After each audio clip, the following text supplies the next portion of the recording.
So hello everyone.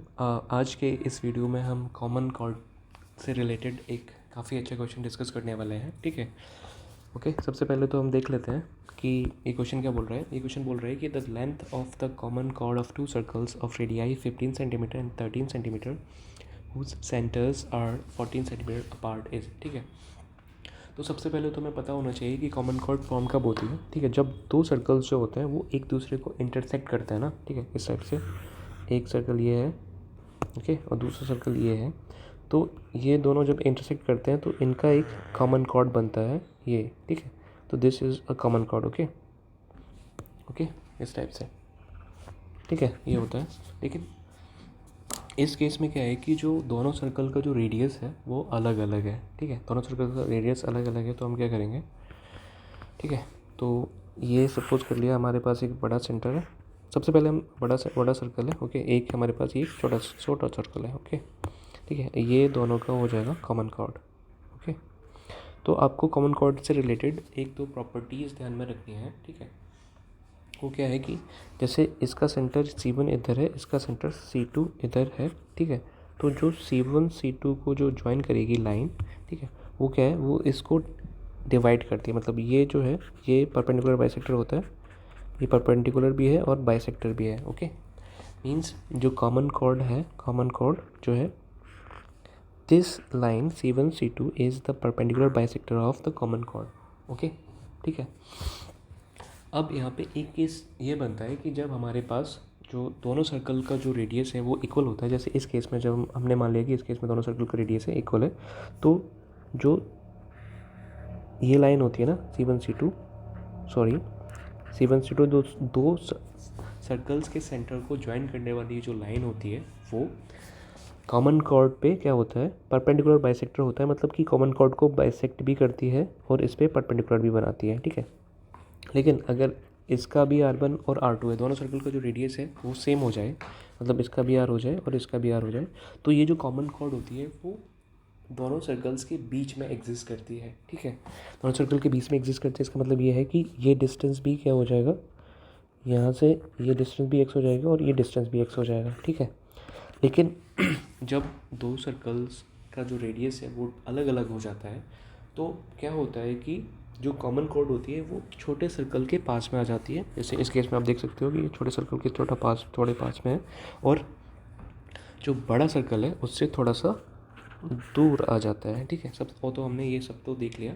तो यहाँ पे ठीक है, ये बेसिक्स वगैरह हो गया। इसमें क्या है कि जो C1 C2 के बीच का जो डिस्टेंस है वो 14 सेंटीमीटर है। ठीक है, बहुत से लोग गलती क्या करते हैं कि C1 और ये जो रहता है ना, मतलब C1 और M को भी, इसको भी 7 कर देते हैं, इसको भी 7 कर देते हैं। लेकिन वो तब होता है जब दो सर्कल्स का जो रेडियस है वो इक्वल है। तो इस केस में क्या है कि दो सर्कल्स का रेडियस है, दोनों सर्कल का जो रेडियस है वो अलग अलग है। तो अलग, जब रेडियस अलग अलग है तो जो कॉमन कॉर्ड होगी वो बीच में लाई नहीं करेगी। बीच में लाई नहीं करेगी तो कहाँ लाई करेगी, वो भी हमने देख लिया कि छोटे सर्कल के थोड़ा पास में होगी, बड़े सर्कल के थोड़ा दूर में होगी। ठीक है, तो अभी तक हमने जो कॉन्सेप्ट है वो समझ लिया है। इसको सॉल्व कैसे करेंगे, इसको सॉल्व करने के बेसिकली अपन 2 से 3 मेथड देख सकते हैं। ठीक है, तो पहला तो यही है कि आपको अगर मतलब कि इसमें क्या है कि, ठीक है, पहला तो आपको क्या है कि इसमें दो राइट एंगल ट्रायंगल बन रहे हैं। ठीक है, तो आपको क्या है कि ट्रिपलेट्स वगैरह याद होने चाहिए। ठीक है, अगर आपको ट्रिपलेट्स याद है तो आप आसानी से कर सकते हो।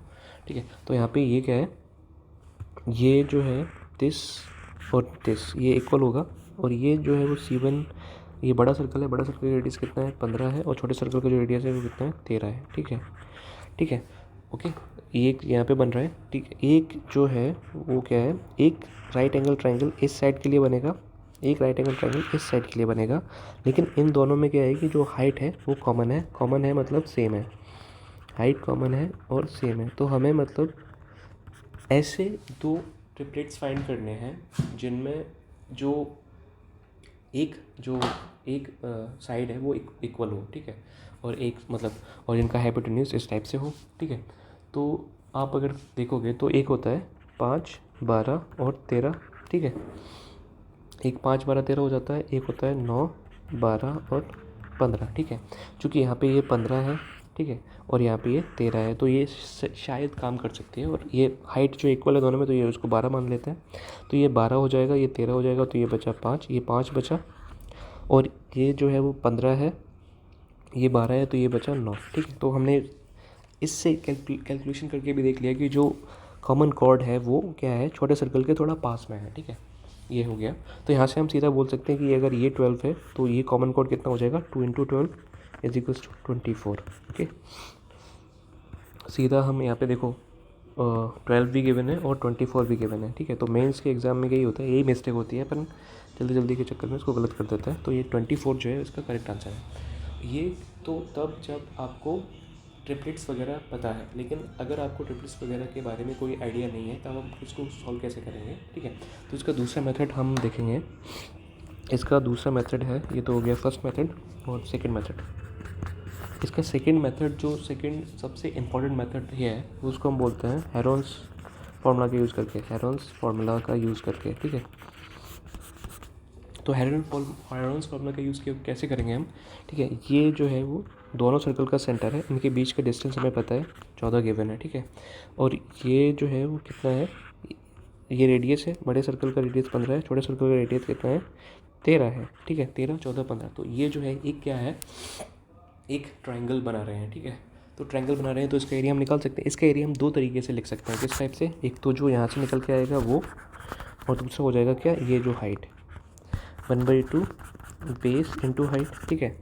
ओके, तो हम इस ट्रायंगल का जो एरिया है वो हेरोन्स फार्मूला से निकाल लेते हैं, फिर उसको हम यहाँ पे पुट कर देंगे। तो इससे हाइट का वैल्यू हो जाएगा, और ये हाइट जो है वो ये हाइट है, ये वाली, ओके। और इसका हम 2 टाइम्स कर देंगे तो हमारे पास कॉमन कॉर्ड का इक्वेशन आ जाएगा, मतलब कॉमन कॉर्ड की वैल्यू हो जाएगी, ठीक है। करते हैं इसको। तो सबसे पहले एस निकालते कितना है, 5 4 9 3 12 1 2 चलेगी 1 1 2 3 और 1 4 42 42/2 कितना हो जाएगा 21, ठीक है। तो ट्रायंगल का एस 21 है, तो 15 15 6 21 हो जाएगा, 14 7 4 11 21 हो जाएगा, 13 और 8 21 हो जाएगा, ठीक है। ओके, तो ये कितना हो जाएगा, 7 21 6 18 18 18 कितना 144 144 और 7 कितना हो जाएगा 12 और 7 12 7 ये 84 आ जाएगा, ठीक है। ओके, तो क्या हो जाएगा, ये 84 इंटू 1/2 इंटू 40 इंटू 8 14 6 84 6 दूनी 12। तो एच का वैल्यू कितना आ जाएगा, 12 आ जाएगा। एच का वैल्यू 12 है, इसका मतलब ये है कि ये वाली जो हाइट 12 हो जाएगी, तो 12 का 2 टाइम्स कर देंगे तो कॉमन कॉर्ड का लेंथ कितना आ जाएगा, कॉमन कॉर्ड जो है वो कितना आ जाएगा 2 into 12 is equals to 24 centimetre, ठीक है। तो सेकेंड मेथड तो ये हो गया। मतलब अगर आपको देखो ट्रिपलेट्स वगैरह याद नहीं है, मतलब कि जो अक्सर होता है जब आप मेंस वगैरह के हाई प्रेशर सिचुएशन होती है तो आप भूल जाते हैं चीज़ें, तो आपको मतलब कम से कम चीज़ें याद करने की कोशिश करनी है, हालांकि मैथ्स के केस में, ठीक है। ओके, ठीक है, प्रैक्टिस ज़्यादा से ज़्यादा करनी है, जब प्रैक्टिस के थ्रू होता है ना वो याद हो ही जाएगी। ओके, ठीक है। तो ये दूसरा मेथड हो गया। अब तीसरा मेथड, एक मेथड ये भी हम बोल सकते हैं कि थर्ड मेथड, ठीक है।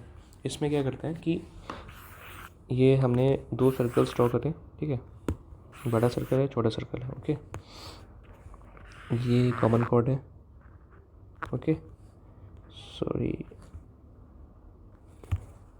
और ये जो है वो दोनों सेंटर्स के बीच का डिस्टेंस है, ओके। ये 15 है, ये कितना है, ये 13 है, ओके, और ये टोटल 14 है।